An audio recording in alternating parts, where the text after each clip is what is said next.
Praise the Lord Shabnam, praise the Lord Nagesh, praise the Lord Nagesh भैया, praise the Lord Shabnam. आज के दिन के लिए हम प्रभु यीशु मसीह का धन्यवाद करेंगे कि आज का दिन प्रभु यीशु मसीह ने फिर से हमको अपने नज़दीक में बुलाकर अपने परमेश्वर के पवित्र वचनों का हमें प्रचार और प्रसार करने की संधि दी है। उसके लिए हम पिता परमेश्वर का धन्यवाद करेंगे। सबसे पहले तो हम विनती करेंगे परमेश्वर से कि परमेश्वर, हम जो भी कुछ आपके वचन को बोलना चाहते हैं वो पूरे सच्चाई के साथ में और अत्यंत भय के साथ में हम आपके वचन को प्रचार करने वाले हो सकें। आइए हम प्रार्थना करें।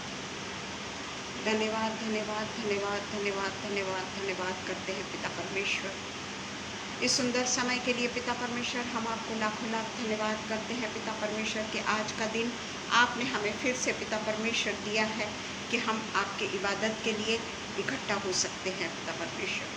पिता परमेश्वर, हर एक दिन जो आप हमको देते हैं पिता परमेश्वर, उसके पीछे कोई ना कोई योजना होती है पिता परमेश्वर। आप चाहते हैं पिता परमेश्वर कि हम किसी तरीके से आपके सानिध्य में सदा बने रहें पिता। हम पिता परमेश्वर पूरे तरीके से अपने आप को दुनियादारी से अलग करके और एक मन और एक चित्त के साथ में अपने प्रभु यीशु मसीह के सामने एकत्रित होकर प्रार्थना करते हैं कि हम जो भी कुछ पिता परमेश्वर बोलें, जो भी कुछ पिता परमेश्वर हम आपके वचनों का प्रयोग कर रहे हैं पिता, होने दीजिए पिता परमेश्वर कि वो हम अपने मन से, अपने इच्छा से और अपने हमें जो भाता है वो हम ना बोलें। किसी के ऊपर कोई कमेंट्स नहीं, किसी के ऊपर कोई पिता परमेश्वर दोषारोपण नहीं। ये पिता परमेश्वर आपको बिल्कुल भी पसंद नहीं आता। और इसलिए पिता परमेश्वर हम आपसे प्रार्थना करते हैं पिता परमेश्वर, बड़े ही नम्रता और दीनता के साथ में हम आपको प्रार्थना में याद करते हैं पिता, और प्रार्थना करते हैं कि हमारा कब्ज़ा आप ले लीजिए पिता परमेश्वर। हम न रहें बल्कि आप हमारे ऊपर से दिखने वाले हो सके, आपका पवित्र आत्मा हमारे साथ में बातें करने वाला हो सके।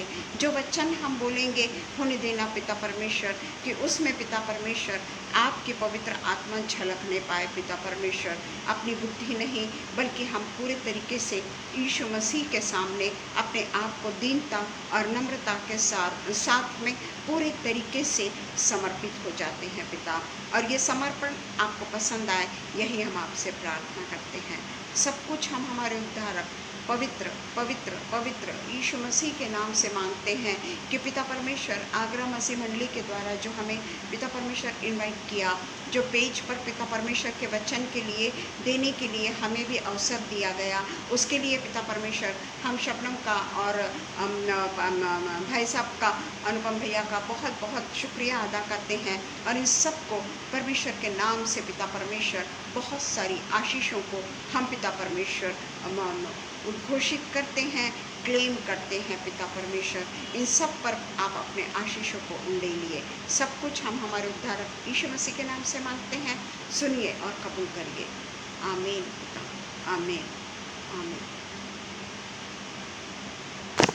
धन्यवाद हो praise thee, praise the lord, praise thee. जितने भी उपस्थित हैं उन सबको मैं परमेश्वर के नाम से प्रेज द लॉर्ड बोलती हूँ और आज के दिन को मैं परमेश्वर के ऊपर समर्पित करती हूँ और परमेश्वर को मैं अपना पूरा कब्ज़ा परमेश्वर के हाथ में दे देती हूँ।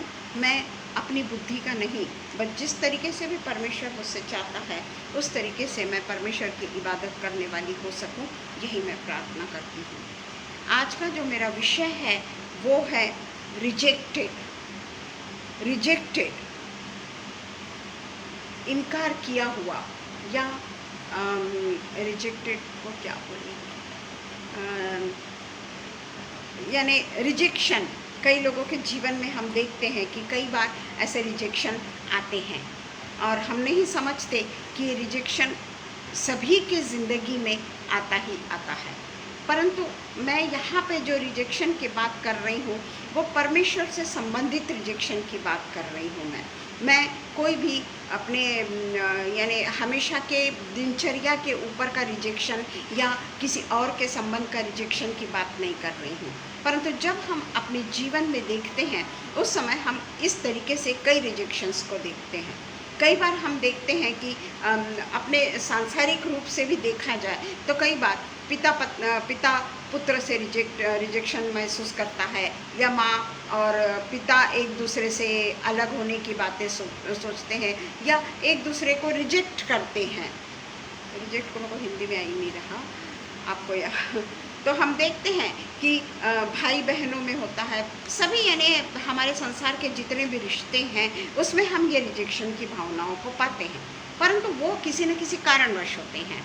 कई बार तो संसार के रूप में ही हम एक दूसरे को रिजेक्ट करते हैं। जब हमारा कुछ उसमें कुछ हेतु होता है, या हम अगर कोई चीज़ को चाहते हैं और दूसरे को वो चीज़ से बेदखल करना चाहते हैं, तो हम एक आधे व्यक्ति को बुरे तरीके से वहाँ से रिजेक्ट करते हैं। परंतु आज जो मेरा विषय है ये जो है ये स्पिरिचुअल रिजेक्शन के बारे में मैं आप लोगों से बात करूंगी। अब मैं आप लोगों से यही फिर से प्रार्थना करती हूँ कि स्पिरिचुअल रिजेक्शन के बारे में भी अगर आपको पवित्र आत्मा आपसे अगर कुछ कहता है, तो पवित्र आत्मा किसी से भी ऐसे ही नहीं कहता। पवित्र आत्मा टेक इट फॉर ग्रांटेड नहीं है। तो पवित्र आत्मा अगर हमसे कहता है कि रिजेक्शन का ये भी एक पहलू है, तो वो हम सब एक दूसरे के साथ में शेयर करना चाहिए, क्योंकि ये हमारी बुद्धि से हमारे पास में नहीं आता। ये रिजेक्शन के संबंध में अगर कोई और भी कोई आपको यानी इन्फॉर्मेशन बोलो या परमेश्वर के तरफ से अगर कोई वचन मिलता है तो ज़रूर शेयर करिएगा। आज का जो विषय है वो है, सबसे पहले हम देखेंगे जोसेफ का रिजेक्शन, यूसुफ का रिजेक्शन। ये बिब्लिकल रिजेक्शन की बातें मैं कर रही हूँ। तो हम यूसुफ के बारे में अच्छे से जानते हैं कि जब वो यूसुफ अब और उसके भाइयों के बारे में हम अच्छे तरीके से जानते हैं कि याकूब जो कनान देश में रहता था, उसकी लिया और जो राहेल जो दो बीवियाँ थी, उनके जो बच्चों के बारे में जो यहाँ पर वर्णन किया गया है उसके बारे में हम आज बात करेंगे कि याकूब जो था वो बहुत अच्छा लड़का था, और वो बाकी के भाई जो है वो उससे बैर करते थे। हम शॉर्ट में लेंगे कि वो बाकी के भाई लोग उससे बैर करते थे, और वो जब 14 ही साल का था तब अपनी भेड़ बकरियों को चरा रहा था। और उस समय हम देखते हैं कि वो चौथे वचन में वो कहता है, 37 के चौथे वचन में, परंतु जब उसके भाइयों ने देखा कि हमारा पिता हम सब भाइयों से अधिक उसी से प्रीति रखता है, तब वे उससे बैर करने लगे और उसके साथ ठीक से बात भी नहीं करते थे। फिर वो एक स्वप्न देखता है, स्वप्न अपने भाइयों को बताता है, तो वो उससे चिढ़ जाते हैं। और उसके बाद में हम देखते हैं यूसुफ के साथ में कैसे वो भाई पेश आते हैं, किस तरीके से उसको मार डालने की कोशिश करते हैं, किस तरीके से उसके अंगरखे को निकाल देते हैं, और किस तरीके से उसको कुएं में डाल देते हैं, और उसके बाद में निकाल के उसको किस तरीके से बेचा जाता है। और उसके अंगरखे को किसी प्राणी के खून से ये करके बता दिया, अपने पिता को बता देते हैं कि इसको कोई तो भी जंगली पशु ने खा लिया। तो हम देखते हैं कि इसमें यूसुफ का क्या दोष था। यूसुफ का क्या दोष था? बस उसका दोष यही था कि वो एक अच्छा लड़का था और हमेशा अपने भाइयों के साथ में रहा करता था, और जो वो अपने जिस तरीके से भाइयों को गलत आदतों में देखता था या गलत काम करते हुए देखता था, तो वो अपने पिता को बताता था, और उसी के कारण उसके भाई लोग उससे गुस्सा हो गए थे, नफरत करते थे उससे, और उसको अपने में से अलग कर देना, बेदखल कर देना चाहते थे। और इसीलिए हम देखते हैं कि किस तरीके से यूसुफ के ऊपर विपत्ति और विपत्तियां पड़ती चली गई। 14 साल का बच्चा यहाँ से लेकर तो जब तक वो प्रधानमंत्री नहीं बना देश का, तब तक उसने रिजेक्शन को सहा है। और हम देखते हैं कि इस माहौल में जब उसके माँ ने, उसका पिता ने, उसके कोई भाई ने, कहीं नहीं, कोई नहीं, एक ऐसे देश में रहता है जहाँ पर वो कभी भी उनके लोगों को नहीं जान पाता। और उसके बाद में हम आगे भी देखते हैं कि किस तरीके से पोतीपर जो पत्नी होती है, पोतीपर की पत्नी होती है, वो किस तरीके से यूसुफ को बहकाने की कोशिश करती है, उसके साथ में गलत संबंध बनाने की कोशिश करती है। और वहाँ पर भी हम देखते हैं किस तरीके से रिजेक्शन का सामना यूसुफ को करना पड़ता है। और हम देखते हैं कि यूसुफ के जीवन में जो ये रिजेक्शन का पीरियड आया, उसमें उसने इसके कि मुझे इससे बहुत तकलीफ़ हो रही है, बेहतर है कि मैं परमेश्वर से अलग हो जाऊं, और जिस तरीके से मेरे भाई लोग अपने जीवन को जी रहे हैं वही जीवन मैं भी जीऊँ। उसने ये नहीं सोचा। हमारे जीवन में जब उतार चढ़ाव आते हैं ना, हम कई बार परमेश्वर को दोष देते हैं। हमेशा हम देखते हैं कि थोड़ा सा भी रिजेक्शन, ऐसा नहीं कि हमारे जीवन में रिजेक्शन नहीं आता, आता है, पर उस समय हम क्या करते हैं, अच्छी बाजू को देखते हैं, खुशहाली वाली बाजू को देखते हैं, और हम में जो दुख आया है या हम जो पीड़ाओं से गुजर रहे हैं उससे हम दूर भागना चाहते हैं। उस समय हम परमेश्वर के शरण में आने के बजाय हम उससे दूर भागना चाहते हैं। जबकि यूसुफ को छुटपन से लेके जवानी तक, काफ़ी सालों तक उसको उसका सामना करना पड़ा, और पोतीफर की पत्नी ने भी उसको कितने बुरे तरीके से गलत इल्ज़ाम में पकड़ने का योजना बनाई और उसको जेल में डाल दिया गया। हम पूरी उसकी बातों को समझते हैं कि किस तरीके से वो रिजेक्शन का सामना करता है, और उसके बाद में हम देखते हैं कि वहीं पर जब वो फिरौन को सपनों का अर्थ बताता है, वहाँ का वो प्रधानमंत्री बन जाता है। परंतु उसके बाद में हम देखते हैं कि अकाल पड़ता है वहाँ पर बहुत बड़ा। क्या उसने अपने भाइयों को रिजेक्ट किया? उसने तो बहुत सहा, अपने पिता से भी अलग हो गया, अपने देश से भी अलग हो गया, बिना किसी जुल्म के, बिना किसी उसके ऊपर इल्ज़ाम जो लगाया गया वो इल्ज़ाम बराबर ना होते हुए भी उसे अनेक जुल्मों का शिकार होते रहना पड़ा और अनेक प्रकार से तिरस्कृत होते रहना पड़ा। पर हम बाइबल में देखते हैं कि उसके बाद में भी जब वो प्रधानमंत्री बन जाता है, वहाँ बहुत बड़ा अकाल पड़ जाता है, सब कुछ हो जाता है। उसके बाद में भी हम देखते हैं कि उसने कभी भी अपने भाइयों को कभी भी मार डालने की कोशिश नहीं की, कभी नहीं किया उसने, उनको मार डालने की कोशिश नहीं की। आखिर तक हम पढ़ते हैं तो उसने कभी भी अपने भाइयों को, इन लोगों ने मेरे साथ में वैसा किया, इन लोगों ने मुझे इस तरीके की पीड़ा दी है तो मैं भी उनके साथ में वैसा ही करूं, इस तरीके का यूसुफ का चरित्र नहीं रहा। उसके बाद में हम देखते हैं कि सबसे बड़ा रिजेक्शन किसका हुआ? क्या आप बता सकेंगे? कौन था वो जो सबसे बड़े रिजेक्शन का शिकार हुआ?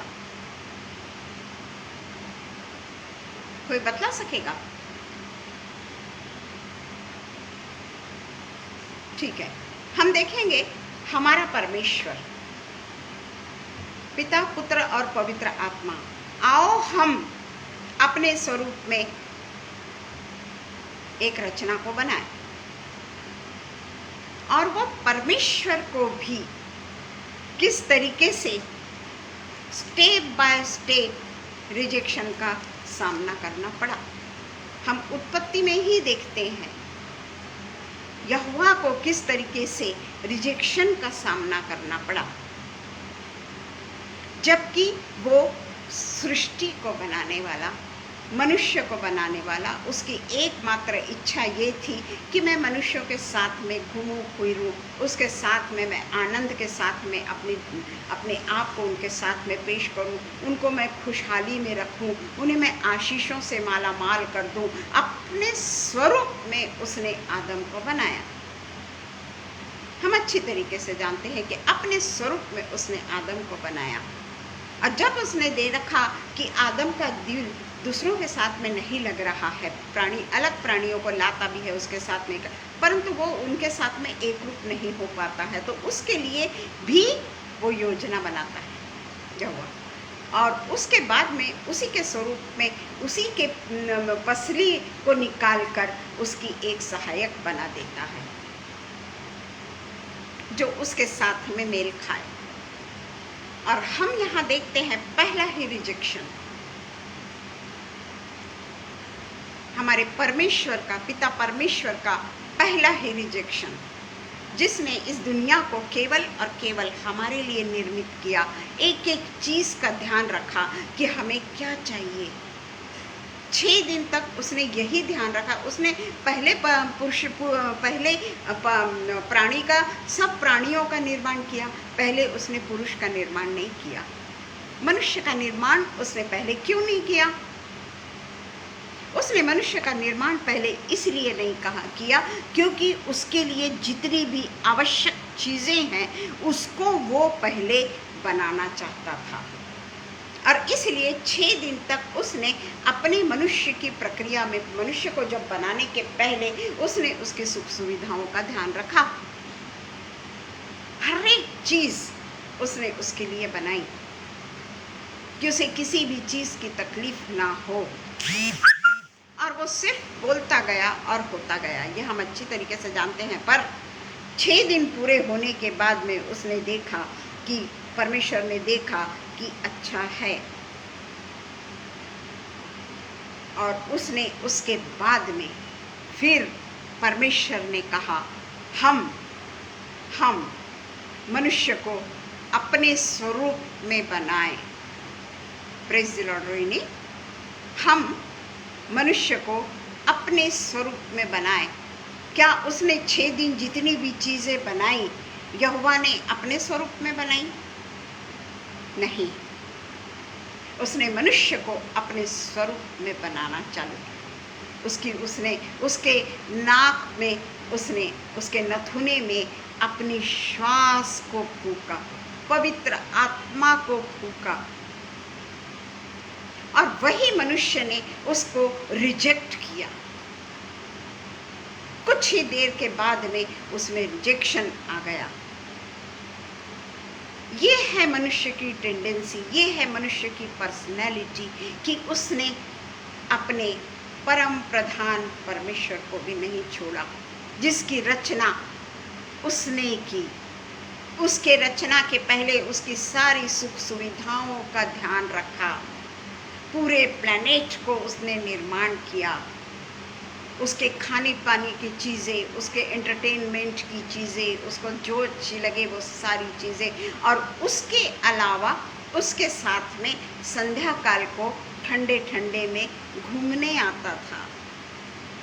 बराबरी में उसके हो गया, जबकि वो बराबरी का तो था नहीं यहोवा परमेश्वर जिसने सृष्टि की रचना की।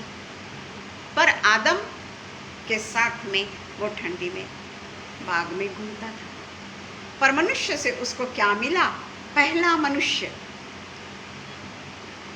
वो उसी समय से हमने देखा कि मनुष्य अपने पत्नी की बातों पे आ गया। जो आज्ञा उसको दी गई थी वो आज्ञा को वो भूल गया, और एक नारी के अधीन वो हो गया। क्योंकि नारी को तब तक नहीं समझ में आया जब तक उसके पुरुष ने वो फल को नहीं खाया। पुरुष के फल खाते ही वो लोग समझ गए कि हम नग्न हैं। तो ये फर्स्ट रिजेक्शन हमारे परमेश्वर को सहन करना पड़ा, हमारे यहोवा परमेश्वर को सहन करना पड़ा, हमारे पिता, पुत्र और पवित्र आत्मा को फर्स्ट रिजेक्शन सहन करना पड़ा। ये है मनुष्य की टेंडेंसी। और उसके बाद में भी वो नहीं सुधरा, उसके बाद में भी नहीं सुधरा। और हम देखते हैं आगे हम उसी के पुत्र को ले लेंगे। जब यहोवा ने देखा कि मनुष्य मेरी बात नहीं सुनता, काफ़ी कोशिश की उसने, गुस्सा भी हो जाता था, पूरे सृष्टि की को नाश करने की भी बातें करता था। परंतु उस समय मूसा से लेके बाकी जितने भी नबी लोग थे वो परमेश्वर की विनती करते थे, परमेश्वर से हाथ जोड़ते थे कि तू इस सृष्टि की रचना को मत बिगाड़। और वो फिर अपने गुस्से को छोड़कर फिर वो पुरुष अपने नर और नारी जो उसने बनाया था उनके लिए अलग अलग अच्छी अच्छी योजनाएं बनाने लग जाता था। पर जब उसने देखा कि चाहे मैं कितना भी करूं ये लोग कुछ सुधरने वाले नहीं, और इसलिए वो पूरे तरीके से खामोश हो गया, थक गया वो पुरुषों से जिसकी निर्मित उसने की, उनसे वो थक गया, उनसे वो थक गया। प्रेज़ द लॉर्ड मसीह जी। कभी देखा आपने, कभी सोचा आपने कि हमसे परमेश्वर थक गया, हमारे रिजेक्शन से परमेश्वर दुखी हो गया, उसने हमको अकेला छोड़ दिया। परंतु फिर भी हम उसकी निर्मित हैं, हम उसकी रचना हैं। फिर से उसने अपने आप को, अपने पुत्र जो उसका उसी का पार्ट, आओ हम का ही एक पार्ट उसने इस दुनिया में फिर से भेजा। अपने पुत्र को इस दुनिया में उसने फिर से भेजा। क्या उसके पुत्र ने अपने पिता का रिजेक्शन किया? कहीं लिखा है कि जीसस क्राइस्ट ने कहा कि मैं क्यों जाऊं इतने छोटे से जर्नी में, मैं तो सब पृथ्वी का, सृष्टि का, जल का, थल का, हर जो दुनिया में, आकाश में जितनी भी शक्तियां हैं उसका तो मैं करता हूँ। मुझे तो किसी राजा के घर में भेज दे। कहीं देखा आपने, कहीं पढ़ा, कहीं तो भी एक अक्षर भी आपने पढ़ा कि परमेश्वर ने कहा, अपने पुत्र ने कहा अपने पिता से कि क्यों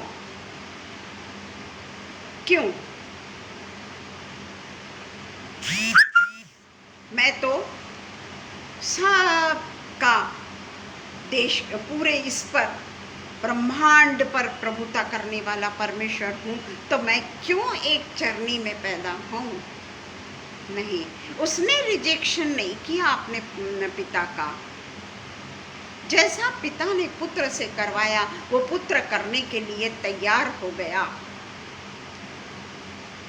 कभी आपने सोचा?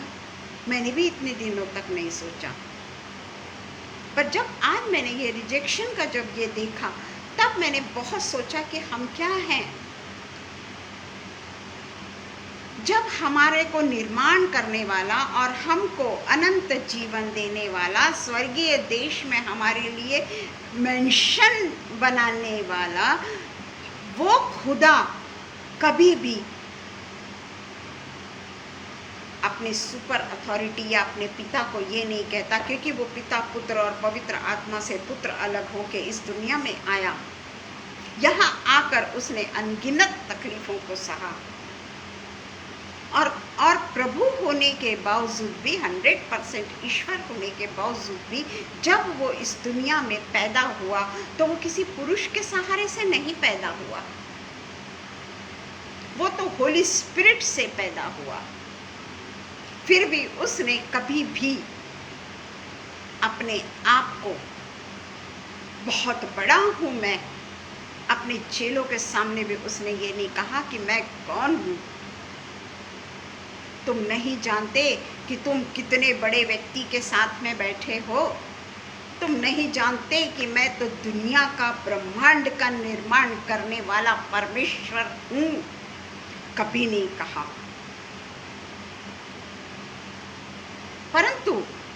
परंतु वही पिता परमेश्वर का पुत्र जब इस दुनिया में आया, हमने क्या किया?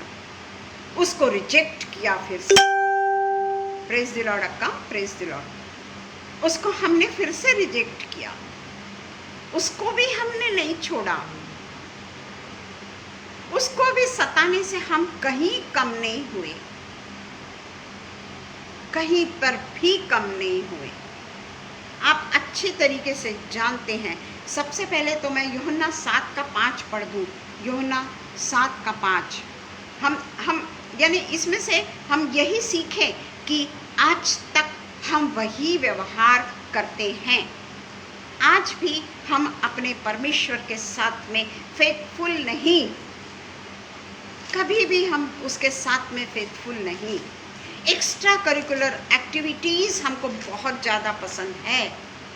परमेश्वर के साथ में हम 1 घंटा भी नहीं बिता सकते प्रियो, परंतु जहाँ पर एक्स्ट्रा एक्टिविटीज़ होती है वहाँ हम शाम से लेकर रात के 1 बजे तक रुक सकते हैं। पर अगर किसी ने कहा हम होल नाइट प्रेयर करेंगे, हम नहीं रुक सकते। ये हम रिजेक्शन है, ये हमारा। ये मत कहना कि मैं रिजेक्ट नहीं करता मेरे पिता को, करते हैं हम। हर दिन हम उसको रिजेक्ट करते हैं, हर दिन हम उसको ठुकराते हैं। खूब देर तक प्रार्थना करने के लिए, अगर कहीं पे किसी चर्च में 3 घंटा 4 घंटा प्रेयर हुई, वो नहीं बर्दाश्त होता। पर कोई कोई अदर एक्टिविटीज़ में लोग पूरे तरीके से सम्मिलित होते हैं। यूहन्ना 7:5 कहता है, क्योंकि उसके भाई भी उस पर विश्वास नहीं करते थे। सगे भाई इन द सेंस ये तो पवित्र आत्मा से पैदा हुआ, पर जो भाई यूसुफ और मरियम के इसमें पैदा हुए वो खुद उस पर विश्वास नहीं करते थे। अपने ही घर के लोगों ने मुझे नहीं पहचाना, अपने ही घर के लोगों के द्वारा मैं तिरस्कृत किया गया। और हम अच्छी तरीके से जानते हैं, इब्रानियों 4:15 भी हम देख लेंगे। इब्रानियों 4:15,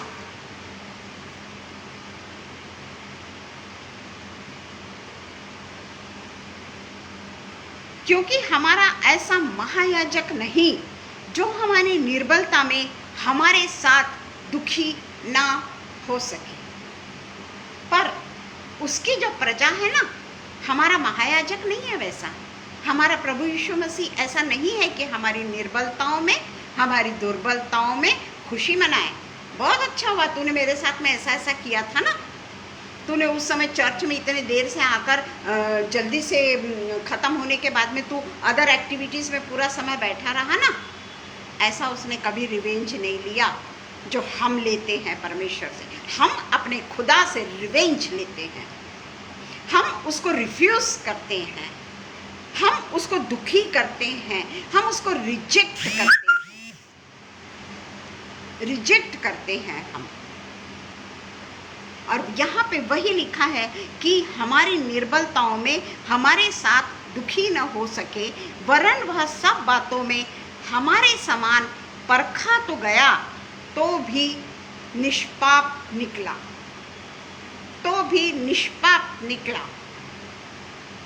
क्रूसिफिकेशन भी हुआ, निष्पाप निकला।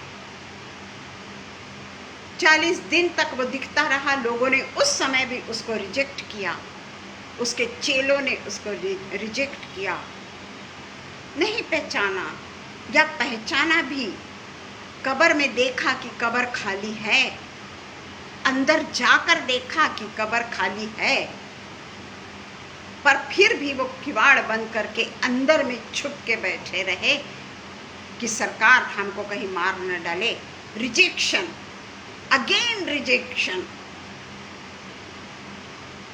हम हमारे पिता के साथ में आज भी वही व्यवहार करते हैं। जब हमने अपने पिता को नहीं छोड़ा, जब हमने यहोवा को नहीं छोड़ा, उसी का पुत्र जो इस दुनिया में आया उसको हमने नहीं छोड़ा, पवित्र आत्मा जो हमेशा हमारे साथ में रहता है, हम पवित्र आत्मा को रिजेक्ट करते हैं। अभी नहीं पवित्र आत्मा, अभी रुक जा, मेरा ये काम है, तेरे साथ में बैठूंगा तो 2-3 घंटे मेरे यूं ही चले जाएंगे, मेरे बच्चे हैं, मेरा पति है, मुझे भी ऑफिस जाना है, मुझे भी ये काम करना है, मुझे भी वो काम करना है। जब मैं वहाँ से आ जाऊँगा ना तो तेरे लिए साथ में मैं प्रार्थना में बैठूँगा। रिजेक्शन।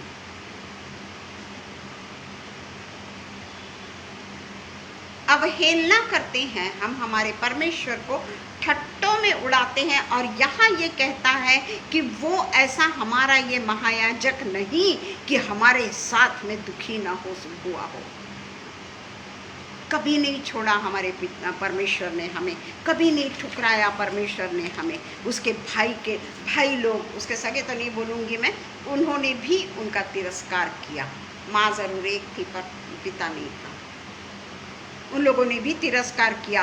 वो मसीह को, स्वर्गीय राज्य के कामों को कभी समझना ही नहीं चाहते थे। बाकी लोगों ने तो नहीं किया, पर उसके भाई लोग भी उसके जो मसीह के स्वर्गीय राज्यों के कामों की चर्चा वो करता था, वो उनके कान को भाता नहीं था। वो कान में उनकी खुजली होती थी कि क्या बातें करता है ये, अपने आप को बहुत बड़ा बताना चाहता है। वो उसे तिरस्कार करते थे। वो उसका जो भी प्लान था इस दुनिया में आने का, कि वो बताता था कि मेरा क्यों मैं इस दुनिया में आया। यीशु मसीह बताते थे कि मैं इस दुनिया में क्यों आया हूँ। हमेशा उनके द्वारा वो अनगिनत ऐसे अद्भुत कामों को होते हुए देखते थे। उनके पीछे भीड़ की भीड़ जाते हुए देखते थे उनके भाई लोग, फिर भी उन्होंने उसको रिजेक्ट किया। उनको समझ ही में नहीं आया कि ये कौन है। वो सोचते थे कि यीशु अपने आप को राजा बनाना चाहता है। उनके मन में केवल उसकी एक ही छवि थी कि अपने आप को किंग घोषित करना चाहता है। और इसलिए हमने जो पढ़ा कि यूहन्ना 7:5 में जो हमने पढ़ा कि उनके जो भाई लोग हैं वो खुद उस पर विश्वास नहीं करते थे। घर के लोगों ने ही उस पर विश्वास नहीं किया। और उसके बाद में हम देखते हैं कि कम्युनिटी, घर के लोगों ने तो विश्वास नहीं किया। What about community? जो कम्युनिटी थी उसको हम देखेंगे मत्ती 13 का 57 और 58। जबकि हर कोई जानता था कि वो आश्चर्य कर्म करता है, वो लोगों के घावों को ये करता है, वो मुर्दे को जान देता है, कई लोगों को बीमारियों से छुटकारा देता है, जो भूखे होते हैं उनके लिए छोटा सा जो रहता है उनके लिए उसको पूरे तरीके से आशीषित करता है। सिर्फ रोटी लेके आकाश पे स्वर्ग पे देखकर तोड़कर वो सब लोगों को बांटने को कहता है और फिर भी अनाज बच जाता है। इतना सब कुछ देखने के बावजूद भी कम्युनिटी मत्ती 13 57 का 57 एंड 57 एंड 58 क्या कहता है? इस प्रकार उन्होंने उसके कारण ठोकर खाई। पर यीशु ने उनसे कहा, भविष्यद्वक्ता का अपने देश और अपने घर को छोड़ और कोई निरादर नहीं करता। और उसने वहाँ उनके अविश्वास के कारण बहुत से सामर्थ्य के काम नहीं किए, केवल अविश्वास।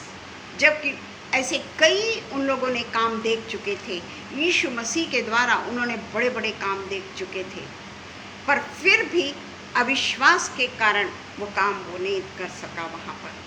ये था कम्युनिटी, जो कम्युनिटी उसके पीछे पीछे दौड़ती थी, चंगाई के लिए उसके पीछे पीछे भागती थी, भूख के लिए उसके पीछे पीछे भागती थी कि ये हमको खाना देगा, ये हमको चंगाई देगा। उनको लगता था कि ये राजा बनेगा और ये हमको कोई तो भी अपने इसका एक पद दे देगा। ये आस के साथ में वो लोग उसके पीछे पीछे दौड़ते थे और उन लोगों ने भी उसको पूरे तरीके से धुतकारा, उनको बिल्कुल भी उनको पसंद नहीं किया। उसी के बाद में हम देखेंगे मत्ती 27:46,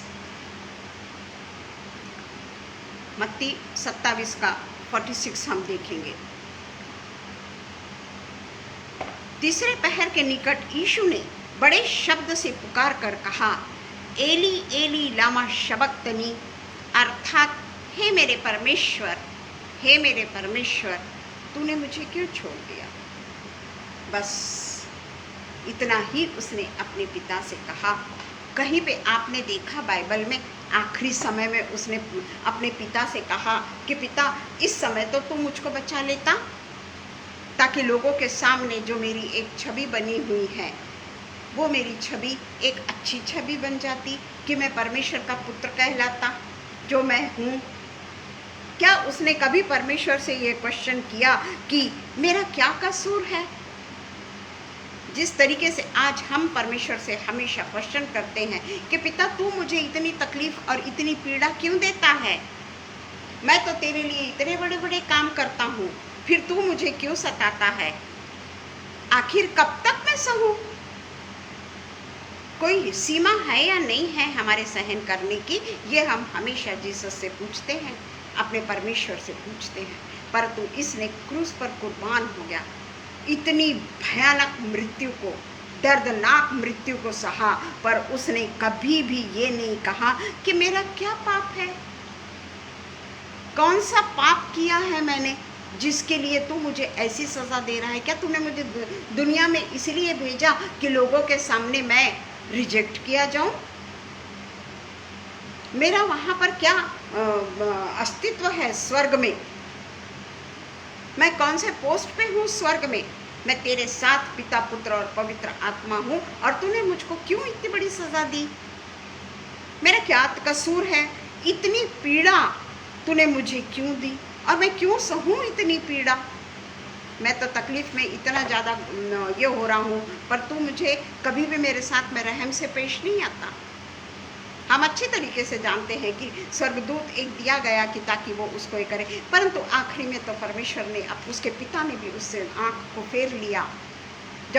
जब उसके 2-3 वचन तक तो ठीक है, पर बाद में जब उसके पर पीड़ाओं का दौर बढ़ता चला गया और इंक्रीज होता चला गया, असहनीय पीड़ाएं उसे दी गई, परमेश्वर ने उसको छोड़ दिया। आज हमको अगर कोई तकलीफ़ होती है और वो तकलीफ़ हमारी अगर ठीक नहीं होती है, सबसे पहले अगर हमारे मुंह से किसी के लिए अगर गलत बातें निकलती है, किसी के लिए अगर हम दोष देना चाहते हैं, रिजेक्ट करना चाहते हैं, तो हम अपने परमेश्वर को रिजेक्ट करते हैं। उससे हम क्वेश्चन करते हैं कि मेरा क्या कसूर, मेरे से ज़्यादा पापी तो वो है। मैं तो तेरे चर्च में जाता हूँ, मैं तो तेरे मीटिंग्स में जाता हूँ, मैं तो उपवास और प्रार्थना में बैठता हूँ, अदर एक्टिविटीज़ में मैं उतना इन्वॉल्व नहीं होता, पर पिता तूने मुझे क्या दिया? हर कदम, हर समय हम केवल उसको रिजेक्ट ही करते चले जाते हैं, और ये हम अच्छी तरीके से जानते हैं कि पिता परमेश्वर को हम किस तरीके से अपने पांव तले रौंदते हैं। और हम देखते हैं कि how to deal with rejection, ये एक हम सेकंड वाला लेंगे, how to deal with rejection, 2 Corinthians 5 का 20, 2 Corinthians 5 का 20।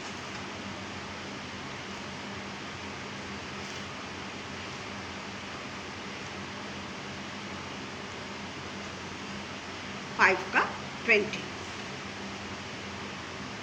इसलिए हम मसीह के राजदूत है।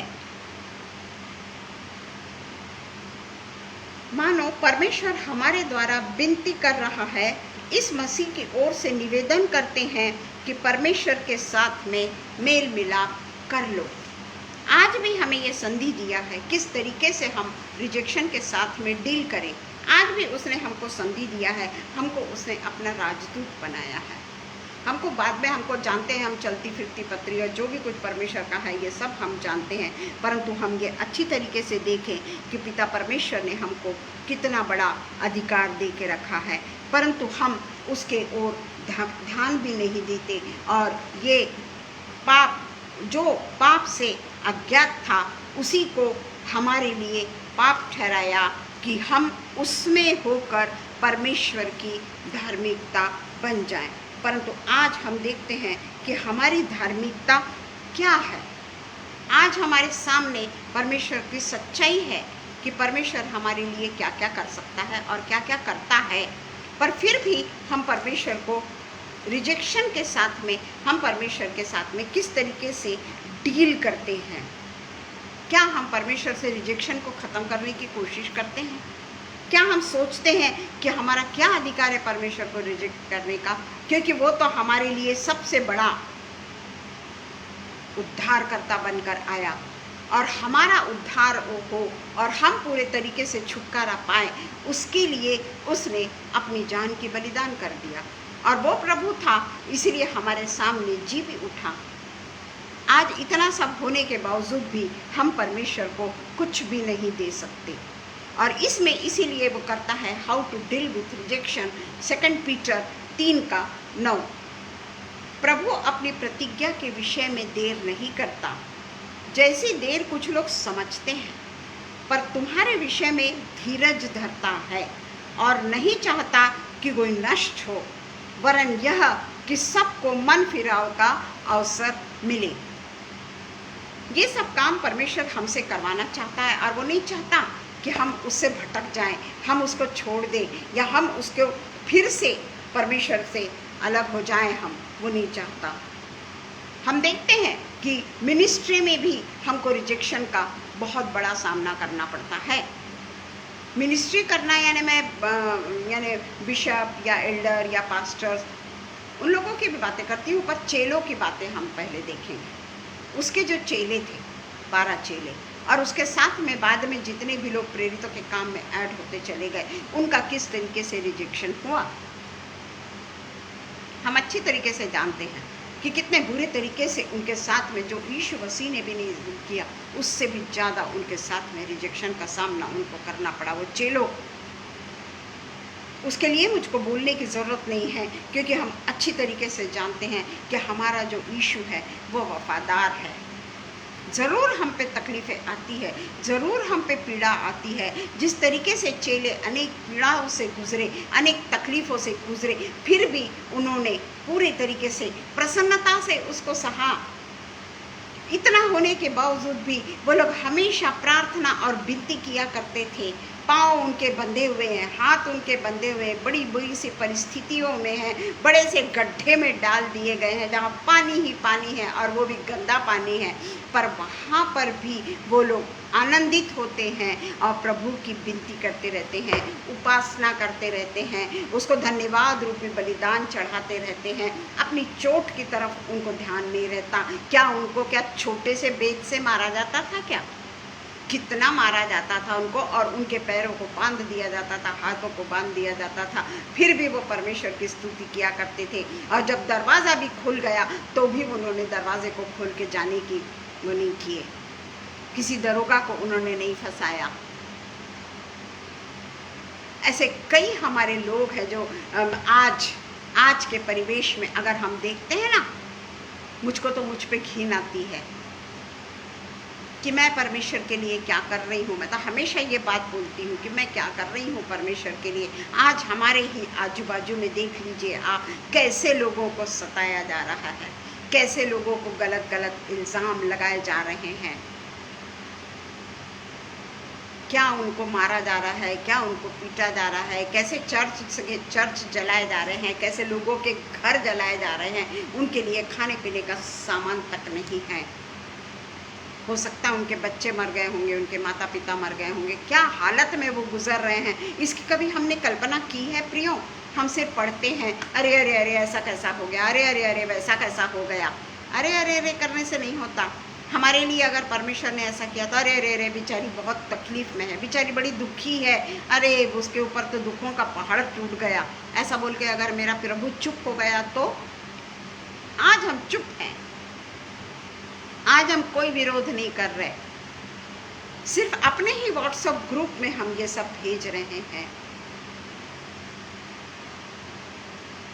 उनके लिए बैठकर 7 दिन की प्रार्थना मीटिंग हम नहीं ले रहे कि चलो परमेश्वर के साथ में बैठ के उनके लिए कम से कम प्रार्थना तो करें। परमेश्वर कहता है मांगो तो तुम्हें दिया जाएगा, विश्वास से मांगो तो तुम्हें दिया जाएगा। मैं अच्छी तरीके से जानती हूँ जो परमेश्वर के लिए सताए जा रहे हैं, जो परमेश्वर के लिए अपने आप को बलिदान कर चुके हैं, जिनके बच्चे मर गए हैं, जिनके माता पिता मर गए हैं, परमेश्वर के लिए जो बुरे तरीके से ये हो चुके हैं, उनको स्वर्गीय राज्य मिल चुका है। स्वर्गीय राज्य के वो अधिकारी हो चुके हैं, क्योंकि उन्होंने इतनी पीड़ाओं को सहन किया, इतनी पीड़ाओं को सहन किया है जो हम नहीं जानते, हमें नहीं मालूम, क्योंकि हम पीड़ाएं क्या है ये हम जानते ही नहीं। हमारे भी यहाँ कहीं पे भी देखो, हम उसके चित्र को हम पूरे तरीके से आज भी नहीं जानते कि उनके ऊपर क्या हो रहा है। मीडिया तो छिपा रही है, पर हम भी छिपा रहे हैं। मीडिया तो छिपा रही है, हम अपने एक्टिविटीज़ में लगे हुए हैं। परमेश्वर को ऐसे समय में हमारे चर्च में क्या एक्टिविटी चल रही है वो परमेश्वर पसंद करेगा क्या? पहले हम दुखियारों के आंसू तो पोंछें, जो रिजेक्टेड हैं परमेश्वर के कारण, उनके आंखों के आंसू तो पोंछ ले। कोई ये नहीं कहता कि मैं मिजोरम जाकर उनके लिए प्रार्थना करूंगा।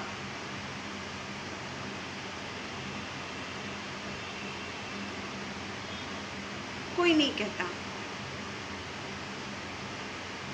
तो क्या चाहते हैं आप? क्या आपको परमेश्वर ग्रहण करेगा? हम सबको क्या परमेश्वर माफ करेगा? एक्टिविटीज़ में लगे हुए हैं। हमारे लिए मेन क्या है?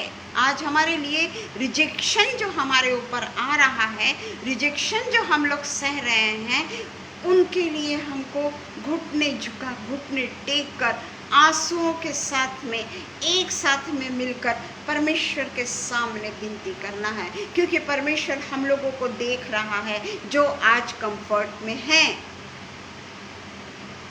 जिन्हें कोई तकलीफ नहीं है, उनको परमेश्वर देख रहा है। हम जब प्रेरितों के काम में पढ़ते हैं कि पौलुस, सिलास, पतरस, स्तिफनुस, इन लोगों को जब इनके ऊपर अन्याय होता था, इनके ऊपर इतने दुखों से वो लोग गुजरते थे, कलीसिया लौ लगाकर उनके लिए प्रार्थना करती थी या नहीं? कि वो अपनी एक्टिविटीज करते थे? क्या करते थे हम? क्या हमारी एक्टिविटीज को परमेश्वर पसंद करेगा? हमारी नुमाइश को परमेश्वर पसंद करेगा? हमारे बड़ेपन को परमेश्वर पसंद करेगा? क्या कर रहे हैं हम आज? हमारा तो काम है कि सब चर्च के लोग मिलकर उन लोगों के लिए प्रार्थना तो कर ही सकते हैं ना। कितने पैसे हम लुटा देते हैं फालतू, यानी ऐसा नहीं बोलूंगी, फालतू नहीं बोलूंगी, पर हाँ, कई हजारों रुपए हम अपने बड़ेपन में लुटा देते हैं। परमेश्वर को शोभा देने वाला काम हम करते हैं क्या? क्या परमेश्वर ये चाहता है क्या कि हम अपने बड़प्पन करें? क्या किया हमने उन लोगों के लिए? क्या किया?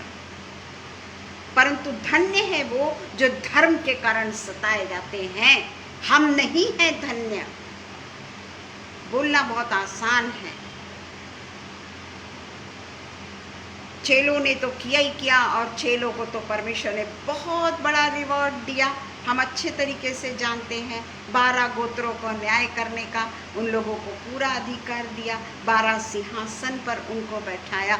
ये जो आज जो रिजेक्शन से गुजर रहा है समाज, हमारा मसीह समाज, हमारे भाई बहन, हमारे भाई बहनों के बच्चे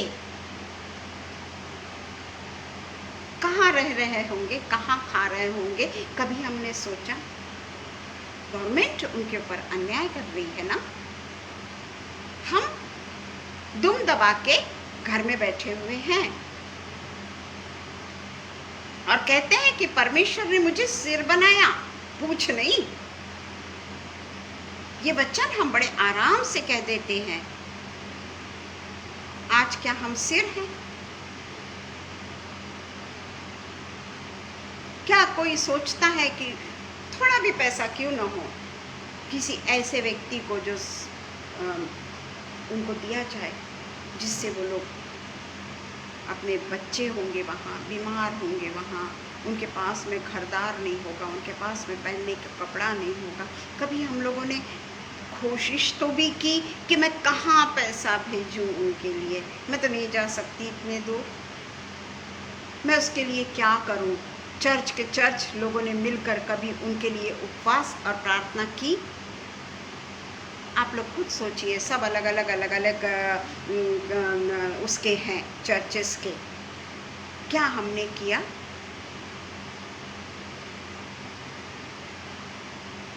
निराधार हैं वो।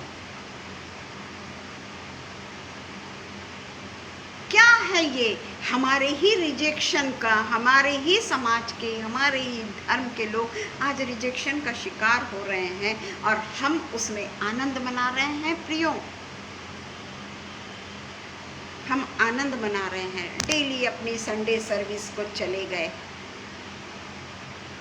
जब हमारे पास में जब कन्वेंशन होता है, कैसे हम अपने आप को पूरे तरीके से न्योछावर कर देते हैं।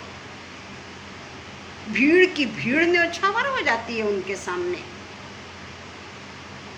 वो पीपल का क्या, वो मनुष्यों का क्या, वो हमारे भाई बहनों का क्या, जो आज बुरे तरीके से रिजेक्शन का शिकार हैं। कोई उनकी फोटो डालता है? कभी नहीं डालता। कि कहीं हमको सरकार ने मार दिया तो, कहीं हमारे सरकार ने हमारे चर्च को पाबंदी लगा दी तो? अरे जब रिजेक्शन आएगा ना, कोई नहीं छूटेगा, कोई नहीं छूटेगा। और इसलिए हम बोलते हैं कि चेले जो यीशु के वफादार थे, और आज जो हम देख रहे हैं जो यीशु के वफादार लोग हैं, उनको क्या पीड़ा सहन करनी पड़ रही है, जिन्होंने परमेश्वर के राज्य को पा लिया है। हमारे बाइबल पढ़ने से कोई फायदा नहीं है, बड़ा बड़ा भाषण देने से कोई फायदा नहीं है। हमारे ही लोग रिजेक्टेड हैं, हमारे लोग उसका शिकार हैं, और हम कुछ नहीं कर रहे। हमारे यहाँ आने दीजिए किसी बड़े व्यक्ति को भाषण के लिए, न्यौछावर हो जाएंगे हम उनके लिए, हमारे घर की सारी एक्टिविटीज बंद हो जाएगी। पर वो जो बोलता है, वो आकर जो हमको प्रवचन परमेश्वर के जो सुनाते हैं, वो प्रवचन का असर हम पर हुआ क्या? बहुत बड़ा व्यक्ति आया, बोला, 3 दिन रहा, सब कुछ हुआ, वो बोलकर चले गए। बहुत अच्छा बोले। क्या बोले?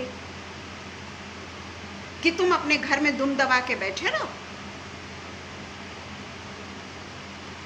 इसलिए परमेश्वर का वचन ये हमारे लिए, हम लोग उसको झूठा ठहराते हैं कि उसने हमको सिर बनाया है, दुम नहीं। हम दुम हैं। ये है रिजेक्शन जो आज हम अपनी आंखों से देख रहे हैं, कब हम पर आएगा ये हम नहीं जानते प्रियो, क्योंकि कलीसिया तो सताई जाएगी, ये जरूरी है।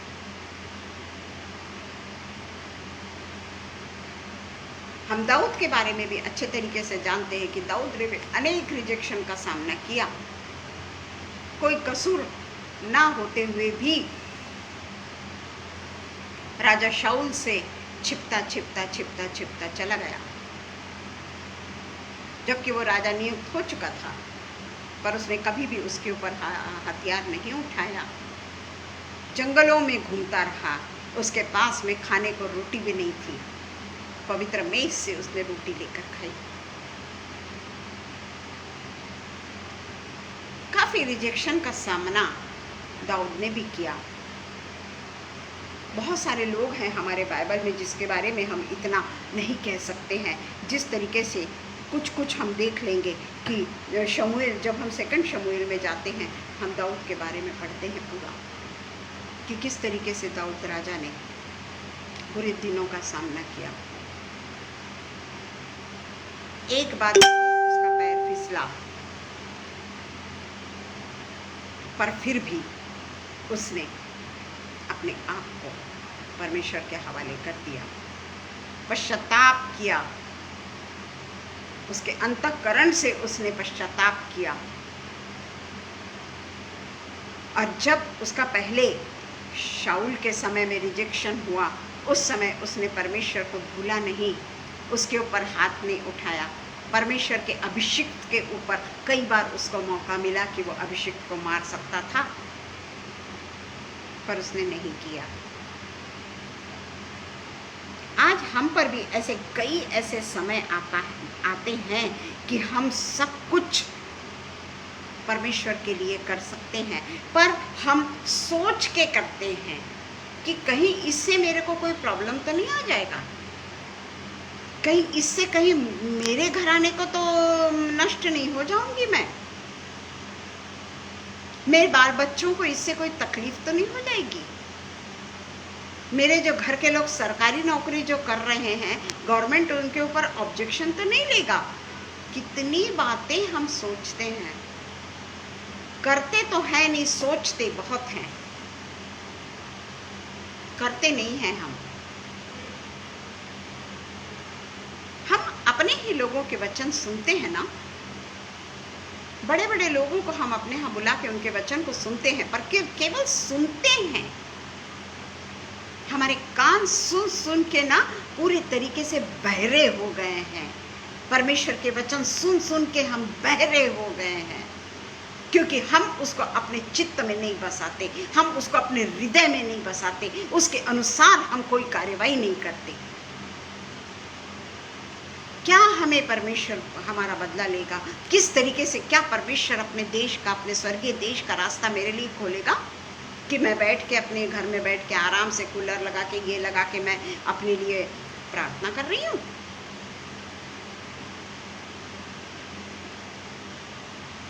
कभी नहीं, कभी नहीं। ये रिजेक्शन का सामना हम सबको करना है, सताव का सामना हम सबको करना है। ये मत सोचिए कि हम उससे बच जाएंगे, इससे भी मुसीबतें बड़ी बड़ी आने वाली है, इससे भी घनी मुसीबतें हम पर आने वाली है।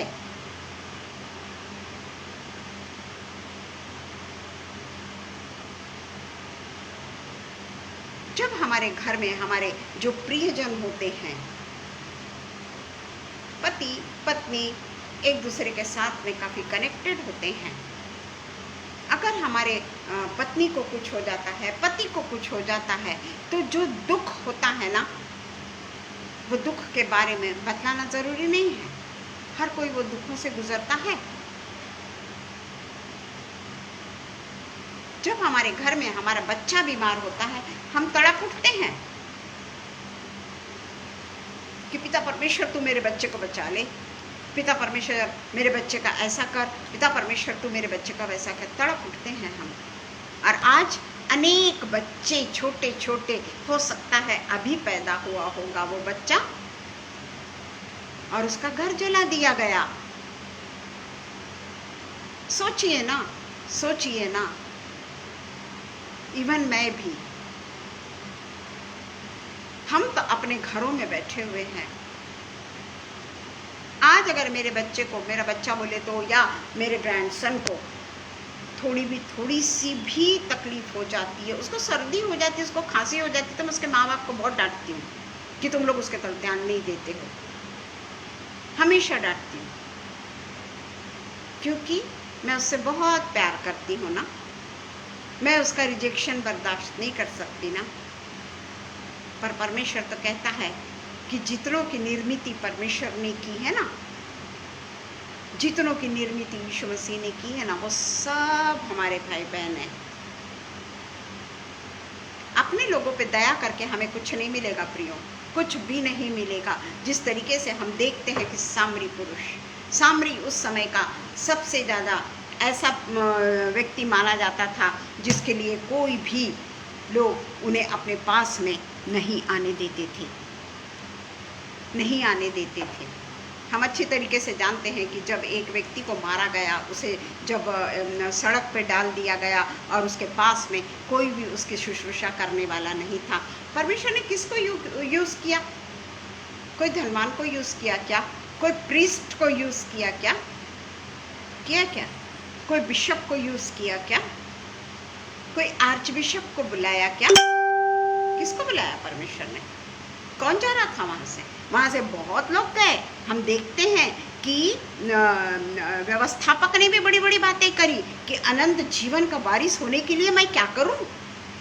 बातें देखिए, हम लोगों की बातें हैं ये। हाँ, हम लोग भी ऐसे ही करते हैं कि अनंत जीवन का वारिस होने के लिए प्रभु मैं क्या करूं, क्या दूं मैं प्रभु तुझे, बता। तब वो कहता है कि उसने उससे कहा, व्यवस्था में क्या लिखा है, तू कैसे पढ़ता है? उसने उत्तर दिया, तू प्रभु अपने परमेश्वर से अपने सारे मन और अपने सारे प्राण और अपनी सारी शक्ति और अपनी सारी बुद्धि के साथ में प्रेम रख। इसमें से एक शब्द हम में देख लीजिए, मन हो गया, प्राण हो गया, शक्ति हो गई, बुद्धि हो गई। इससे हम प्रेम कर रहे हैं आज? कौन सी शक्ति से हम प्रेम कर रहे हैं? उनसे जो हमारे ही लोग आज अनगिनत तकलीफों में पड़े हुए हैं। अपने पड़ोसी से अपने समान प्रेम रख। क्या मैं सचमुच में बहुत धार्मिक स्त्री हूँ? अपने पड़ोसी से अपने समान प्रेम रख। और उसने, परंतु उसने अपने आप को धर्मी ठहराने की इच्छा से यीशु से पूछा, तो मेरा पड़ोसी कौन है? यीशु ने उत्तर दिया, एक मनुष्य यरूशलेम में यरीहो को जा रहा था कि डाकुओं ने घेर कर उसके कपड़े उतार लिए और पीट कर उसे अधमरा छोड़कर चले गए। आग तो बच गए। तो हम जानते हैं अच्छे से कि सामरी पुरुष वहाँ से जा रहा था, बहुत सारे लेवी वहाँ से चले गए, वहाँ से वो याजक चला गया, पर वो तो उनको वहाँ जाना था तो वो किसी को उठा नहीं सकते थे। उसके बाद में सामरी पुरुष ने क्या किया? सामरी पुरुष ने, मुझे बताने की जरूरत नहीं, 8 बज गए और मुझे मालूम ही नहीं है कि 8 बज चुका है। क्या किया सामरी पुरुष ने? क्या किया? उसकी बराबर शुश्रूषा की, उसको बराबर वो धर्मशाला में लेकर गया, उससे कहा कि जितना भी पैसा इसके लिए लगता है दो, और उसके लिए सब कुछ उसने अपने आप को पूरे तरीके से उस मनुष्य की योजना बनाई पहले, और उस मनुष्य को वहाँ पर छोड़ के वो गया। बाकी के लोग जो थे वो तो याजक और लेवी लोग कतरा कर चले गए, जस्ट लाइक अस। हम लोग उसी श्रेणी में हैं, याजक और लेवी के श्रेणी, बड़े बड़े काम करने वाले श्रेणी में हैं हम उसी से खुश हो जाते हैं कि हमने बहुत बड़े बड़े काम करे। परमेश्वर उससे प्रसन्न नहीं होगा। परमेश्वर तो सामरी पुरुष से प्रसन्न हुआ, उसने सामरी पुरुष को चुन लिया, उसने सामरी स्त्री को चुन लिया। हम खुद अपना अपना यानी लोगों को क्या बोलना, मैंने खुद अपने आप को देखना है कि मैं कहाँ पर खड़ी हूँ। मुझे नहीं मालूम था कि 8 बज चुका है। एक्सट्रीमली सॉरी, मेरा समय ख़त्म हो चुका है। समय पे बंधे हुए हैं हम। आइए हम प्रार्थना करें। धन्यवाद हो यीशु, धन्यवाद धन्यवाद धन्यवाद धन्यवाद धन्यवाद देते हैं पिता परमेश्वर। सचमुच में पिता परमेश्वर, ये जो वचन पिता परमेश्वर आज बोला गया, ये पिता परमेश्वर आपके द्वारा था। आप हमें ये चिता रहे हैं पिता परमेश्वर कि हमारा कर्तव्य क्या है। आप हमें बता रहे हैं पिता परमेश्वर कि भाषण देना हमारा काम नहीं है, बड़े बड़े शब्दों का प्रयोग करना हमारा काम नहीं है। हमारा काम तो ये है पिता परमेश्वर कि अपने भाइयों की हम सेवा करें, अपने भाइयों के दुखों के साथ में हम जाकर वहाँ पर खड़े रहें। अपने भाइयों को पिता परमेश्वर जो परेशानियाँ झेलनी पड़ रही है, वो हमारा प्रथम कर्तव्य है, उनका निराकरण करना। हम अगर सिर्फ परमेश्वर के वचनों को ही सुनते रहें और परमेश्वर के वचनों के अनुसार काम न करें, परमेश्वर के वचनों के अनुसार अगर हम सेवा न करें, तो हम सच्चे मसीही नहीं। हमारा जो प्रेम है वो ठनठनाता हुआ पीतल और झनझनाती हुई झांझ है पिता परमेश्वर। रहम खा पिता परमेश्वर, हम पे रहम खा। आज भी पिता परमेश्वर हम रहम की भूख इसलिए हैं क्योंकि हमारे स्टेप उठते ही नहीं, हमारे पैर उठते ही नहीं। हम ऐसी जगह में जाते हैं जहाँ पर हमारा लोग कौतुक करे, जहाँ हमें लोग अप्रिशिएट करे। क्या यीशु मसीह ने कभी अप्रिसिएशन को चाहा? क्या यीशु मसीह ऐसी जगह पे जाकर गया कि जहाँ उसका अप्रिसिएशन हो? कभी नहीं, कभी नहीं। हमें तो उसके चाल पर चलना है। हमसे इतने बड़े बड़े लोगों के भाषण हम सुन लेते हैं, पर हम सब कुछ व्यर्थ है प्रभु, सब कुछ व्यर्थ है।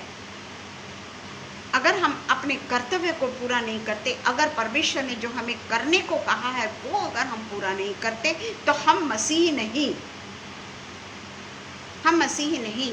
हम अपने भाई बहनों के जीवन को दुख में पड़ा हुआ देखकर अगर हम कोई कदम नहीं उठाते, तो हम मसीह नहीं।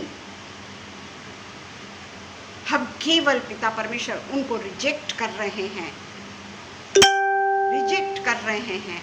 हमें तो बचा, हमारी बुद्धि को तो खोल पिता। समय के अभाव के कारण मैं कुछ नहीं और प्रेयर कर सकती, आप जानते हैं पिता परमेश्वर। मैं पिता परमेश्वर फिर से एक बार आगरा मसीह मंडली के लिए, शबनम के लिए और जितने भी यहाँ पर जमा है, अनुपम भैया के लिए, हर एक के लिए मैं प्रार्थना करती हूँ पिता परमेश्वर। हर एक को पिता परमेश्वर आप पिता परमेश्वर अपने पवित्र जलाल में भर के रखिए पिता परमेश्वर। सब कुछ मैं हमारे उद्धारकर्ता यीशु मसीह के नाम से मांगती हूँ, सुनिए और कबूल करिए। आमीन, आमीन, आमीन।